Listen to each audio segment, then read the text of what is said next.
যারা হতাশাগ্রস্ত, যারা নিজেরা ভাবছে আমার সব শেষ হয়ে গেল, আমার আর কিছু নেই,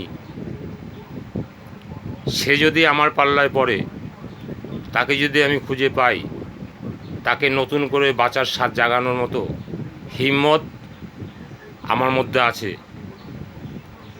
এবং সেই অভিজ্ঞতা আমার মধ্যে আছে। সেইভাবে আমি অনেক লোককে বড় করেছি, তাই হিম্মতের কথা বললাম। যদি সেই লোক আমাকে সহযোগিতা করে, তাকে দাঁড় করানোর দায়িত্ব আমার। ভবিষ্যতে তাকে আর কোনো কাজ খুঁজতে হবে না, কাজই তাকে খুঁজে নেবে। এইটুকু তৈরি আমি করতে পারি, গ্যারেন্টি দিয়ে বলছি।